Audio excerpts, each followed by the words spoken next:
The Oklahoma City Thunder through 13 playoff games have been an absolute force, going 10-3 and outscoring opponents by nearly 15 points per 100 possessions. While they have the league MVP in Shai Gilgeous-Alexander and have been faring well offensively, the Thunder's stifling defense is what really sets them apart. One player who is making a huge difference in that regard is Cason Wallace. I'm going to take a deeper dive into Wallace's game to show how he's been a game changer on the defensive end of the floor.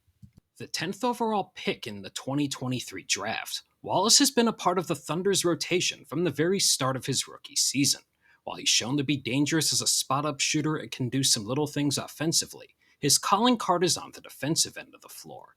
Listed at 6'3", Wallace has a nearly 6'9" wingspan and is a pest in the most complimentary form. He's relentless and willing to defend players of various sizes, along with doing the dirty work that comes with it.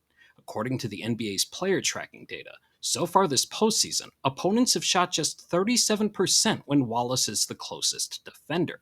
That's the best mark among all players remaining in the playoffs who have defended 100 or more shots. So far this postseason, Cason's done a fantastic job defending pick and roll, where he ranks in the 87th percentile on a per-possession basis and forces turnovers when doing so. Cason here is picking up Jamal Murray full court, and as they approach half court, you could see the Nuggets are going to run a double drag screen to help create space for Jamal. Cason works through the first, but goes under the second screen, which now leads to some confusion, as Isaiah Joe is still on Murray when Wallace gets there. As a result, this has the makings of a potential advantage with Julian Strawther open in the left slot. Though as Joe scrambles back to the open man, Murray tries to make a pass, but look at the long arms of Wallace managing to get a hand on it. This went from a potential advantage for the Nuggets to a Wallace steal the other way. Cason is also very good at navigating screens when facing handoffs, which came in handy in the Thunder's second-round series versus the Nuggets. Wallace is again defending Jamal Murray as Christian Braun comes over to set a screen, though Murray doesn't use it as he gets the ball to Nikola Jokic to start the two-man game. Jokic gives Murray the ball back, and you can see he's setting a screen that Wallace has to work through. Though as soon as Jamal turns the corner, Wallace is right there, and what Murray figured could be a clean look ends in a tightly contested step-back three, which results in a miss. This starts as a baseline out-of-bounds play, where Wallace is again defending Murray, who is inbounding the ball. As the ball is inbounded, Nikola Jokic gets the ball at the nail, and notice Cason is defending Jamal Murray around the left block, who is starting to work to the ball. He gets there, and Jokic does the handoff before trying to set a quick screen on Wallace. It's not the best screen, as Cason acts like nothing is even there and works right through it. Jamal, who is likely hoping to get into an open pull-up jumper at the right elbow, now has Cason right in front of him. With the shot clock winding down, Murray tries backing him down, but Wallace is having none of it before Murray's forced into taking the tough floater. The second-year pro is also a very good isolation defender, which is carried into the playoffs. So far, opponents are just 1 of 10 shooting against Wallace in isolation this postseason, and he has done this against opponents of various sizes. Wallace starts this possession defending Anthony Edwards, though as the Timberwolves move the ball, he finds himself in isolation defending Julius Randle.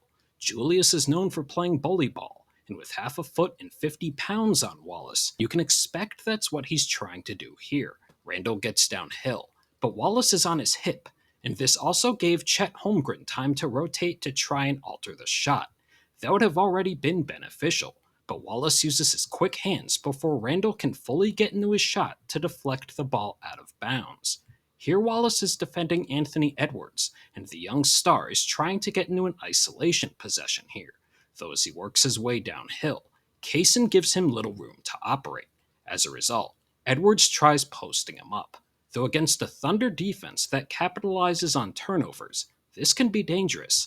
Edwards starts backing Wallace down, but as he does this, loses control of the ball, and Jalen Williams, who is in the right corner, pounces on it, resulting in a steal. Now here's the terrifying thing. You know how I mentioned the Thunder have been outscoring opponents by nearly 15 points per 100 possessions these playoffs? That number nearly doubles when Wallace is playing, as they're outscoring opponents by 26 points per 100 possessions when he's been on the floor so far this postseason. That's tops among all Thunder rotation players, and they're holding opponents to a microscopic defensive rating of 92.9 in those minutes. It also helps that on the other end of the floor, that Wallace is a threat to hit threes and has shown that he can keep the ball moving and operate as a connector offensively. Then, like the Thunder team as a whole, he can do a great job of turning defense into offense. While he's not a player who is generating a ton of headlines, Wallace is showing he can impact winning, is a savvy defender who can stick with players of various sizes, and will continue to be a huge factor for a Thunder team that's now 2 wins away from the franchise's first finals appearance in 13 years. If you made it this far, thank you, and if you enjoyed the video, make sure to like and subscribe to stay up to date on my in-depth analysis throughout the 2025 NBA playoffs.